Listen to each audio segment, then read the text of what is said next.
अगर आप भी लेना चाहते हैं देश दुनिया की तमाम जानकारी तो आज ही सब्सक्राइब करें हमारे चैनल को। साथ ही नीचे दिए बेल आइकन को जरूर दबाएं ताकि हर अपडेट आप तक पहुंच सके। नमस्ते मित्रों, इस वीडियो में विद्यार्थियों के लिए कुछ सुझाव हैं। कोरोना महामारी के कारण जिंदगी थम सी गई है। स्कूल कॉलेज सभी बंद पड़े हैं। बच्चे भी अपने अपने टेलीविज़न और मोबाइल में व्यस्त हैं। कुछ बच्चों ने पढ़ाई लिखाई से बिल्कुल मुंह मोड़ लिया है, लेकिन ध्यान रखिए, यह हमेशा ऐसा ही नहीं चलेगा। आज नहीं तो कल यह लॉकडाउन खत्म होगा। हमारी परीक्षाएं फिर से शुरू होंगी, स्कूल कॉलेज फिर से खुलेंगे, लेकिन परीक्षाओं में सफल वही होगा जो आज के समय में पढ़ने लिखने का अभ्यास करेगा। आइए इस अभ्यास के महत्व को एक मैथोलॉजी कहानी के माध्यम से समझें। एक समय की बात है, एक गांव में अकाल पड़ गया।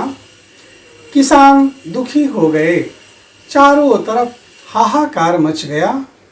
तब तक आकाशवाणी हुई कि जब तक भगवान श्री कृष्ण बंशी नहीं बजाएंगे तब तक बारिश नहीं होगी।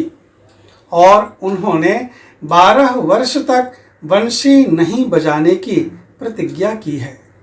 बेचारे दूसरे दिन सभी किसान मिलकर द्वारिकापुरी में पहुँचे और भगवान श्री कृष्ण से बंशी बजाने की प्रार्थना की।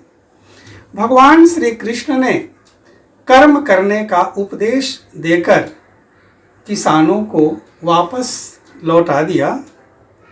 सभी किसान अपने अपने घर आकर चुपचाप बैठ गए, लेकिन उनमें एक किसान था तो बहुत सीधा साधा, लेकिन बड़ा ही समझदार था।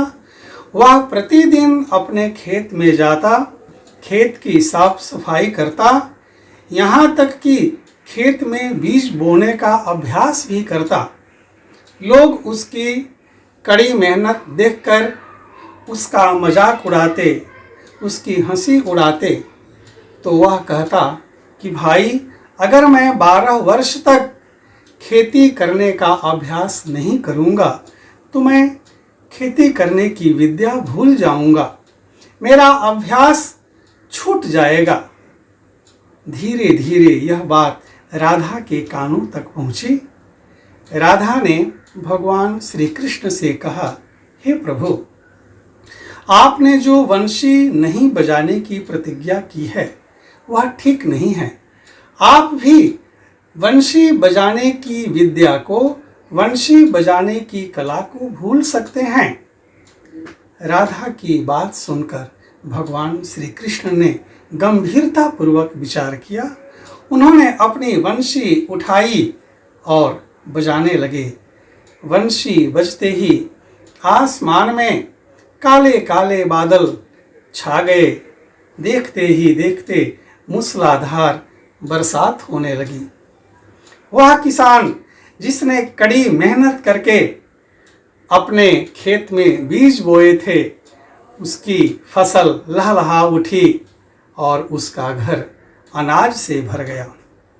वहीं दूसरे किसान जो चुपचाप अपने घरों में बैठे थे, वे बहुत अफसोस करने लगे, वे बहुत दुखी हो गए।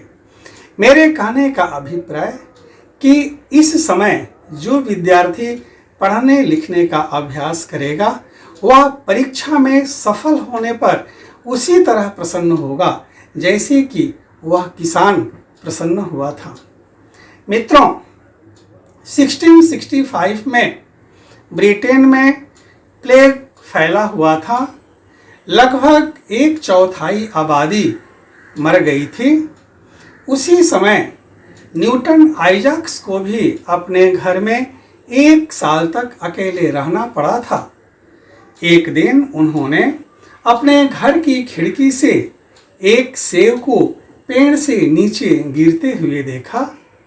उनके मन में विचार आया कि आखिर यह सेब नीचे ही क्यों गिरा, ऊपर क्यों नहीं गया।